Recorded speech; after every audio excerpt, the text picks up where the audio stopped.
Review boat. That's what you're watching. Review boat. You think we're crazy, but you won't. Once you hear all our reviews. All of this bad, howling garbage. I feel like it's bringing about a transformation. I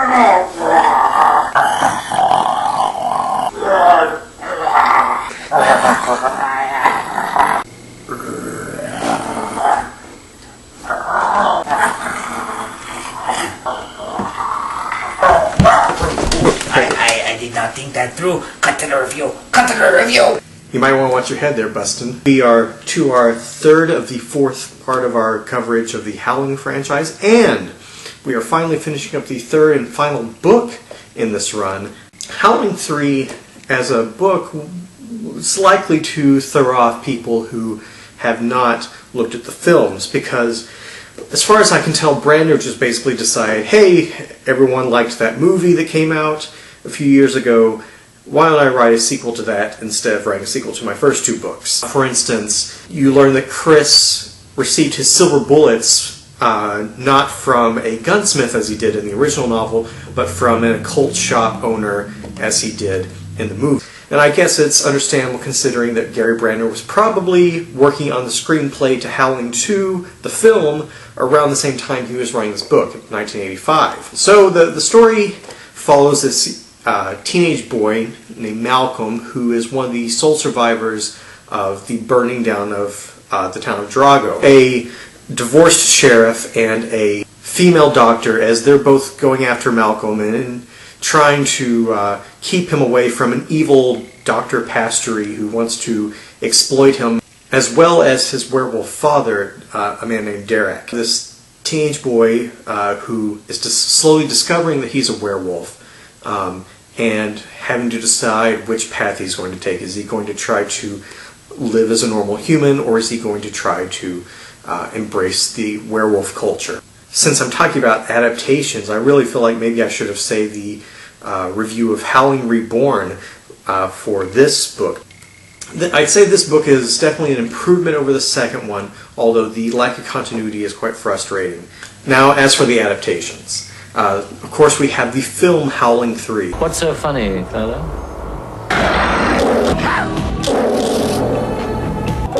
A new species of human. Quite beautiful. Beautiful? We are turning into a little monster, aren't we? They should be eliminated.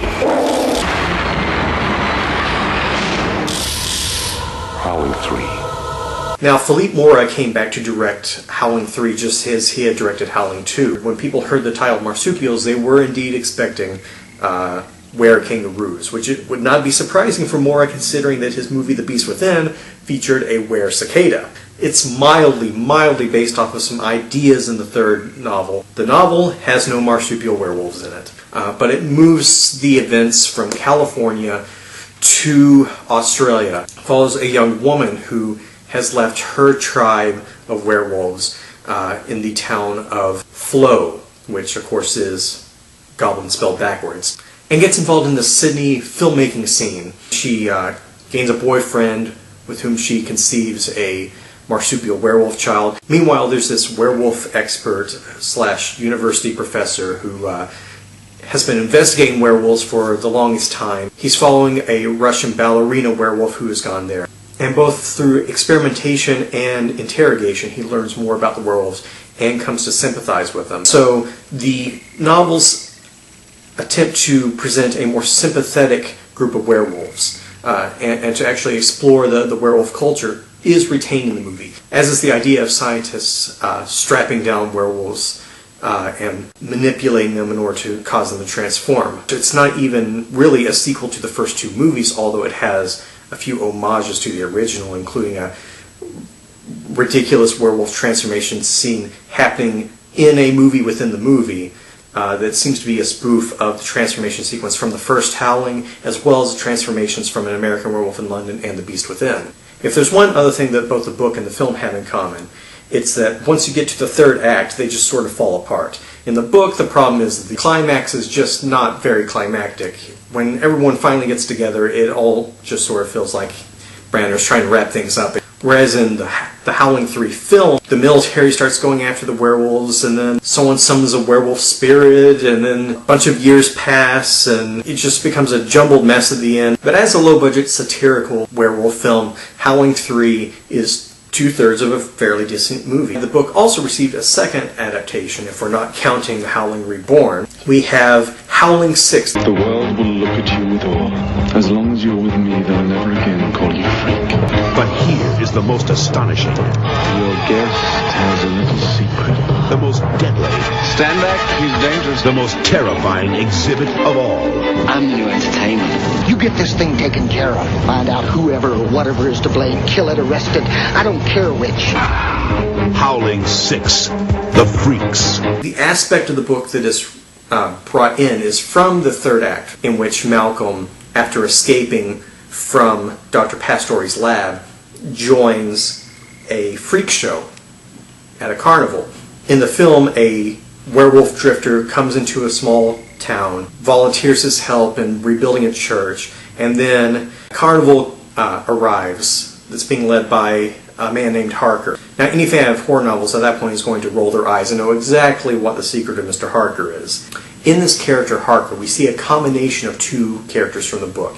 The benevolent leader of the freak show, as well as Dr. Pastori himself, when he captures and torments Malcolm. That is sort of carried over once Harker captures our werewolf protagonist. Once again, we have a werewolf as hero story rather than werewolf as villain story. And so that's the main consistency between the book and the two adaptations. Well, that and the poor continuity. Howling 6 The Freaks is arguably one of the better films in the series.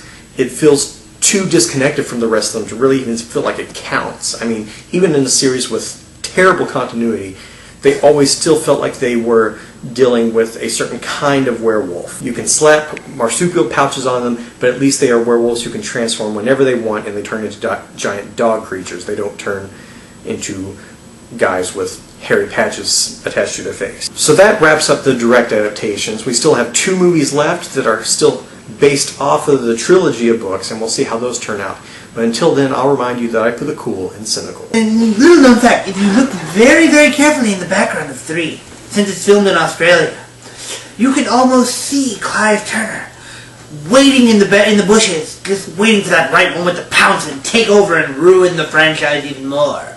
Although in 6 they did try to wrest control away from him.